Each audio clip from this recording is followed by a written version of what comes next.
Competence in something can increase our chances for resilience. That's why it's important for everyone to develop a high level of skill in something and be recognized for it. I'm glad I suck at things as an adult. It really helps me to be aware of the tough journey from incompetent to competent. One time I was watching a volleyball class that my son was taking. All of these kids were trying to get into a competitive club, but my son's skills and court IQ were significantly lower than his peers. I was sitting in the stands with the parents, and I was listening to their comments. There was this little kid who was a couple of years younger than everybody else, but he was really good. So the parents were saying, "Oh, he's so cute, and he's so talented." But when my son did something, they'd be like, "Oh, good try."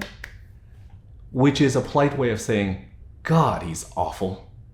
To a parent, this situation can cause sensations of embarrassment or upset, and some parents might make up excuses for why their kid was performing like that. I was watching my own reactions, and I was surprised to observe that my mind and body were calm. That's because I realized that the other parents were judging my son at that moment in time only. But I remember being that bad and the journey I took to becoming competent. So I was able to see my son as a work in progress rather than just as a bad player. When I was a child, I'd wake up at 4 o'clock in the morning, go deliver newspapers, come home, shower, go to elementary school, come home, eat dinner, and then go clean office buildings with my family. We were too busy trying to make money to pay rent, food, and send money home to our relatives in Vietnam, so I didn't have the chance to develop my athleticism. In high school, I made it onto the volleyball team because I can naturally jump high, but I was a bench warmer. The coach would put me on the court only when it was game point, probably out of pity. But how could I get better with those slivers of experience? In my late 20s, after I developed more athleticism through martial arts, I tried out for this volleyball league in Toronto, and one team actually invited me to play with them.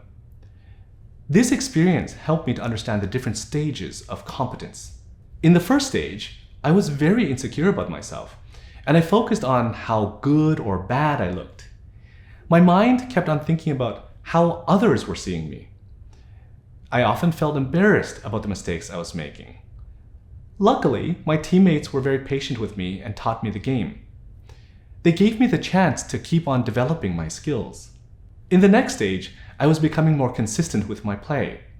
I began to believe that I am responsible for success and failure. So I focused a lot on outcomes, and my mind would be constantly analyzing things to see how I could succeed more. When I scored a point, I felt proud because I did that. But when I lost a point, I felt upset. And I would blame anyone and anything I could, including myself, because I failed. Over time, I became very consistent in my play, but I realized that despite what I did, sometimes I would succeed and sometimes I would fail. There are so many factors that I can't control, and that's the same for everyone, even the very best players. This realization helped me to enter the final stage of competence. My mind just let my body take over, and I just focused on what I need to do right at that moment. There's a pure bliss in just doing something and surrendering myself to whatever will happen after. This is the flow state or zone that people can get into. Successes and failures still made my body react the same way as before, but those feelings don't last very long, and they don't control me anymore. And this internal calm would extend to my judgment of others. I was secure in myself, so I could accept them wherever they were in the competence spectrum. Competence in something can increase our chances for resilience.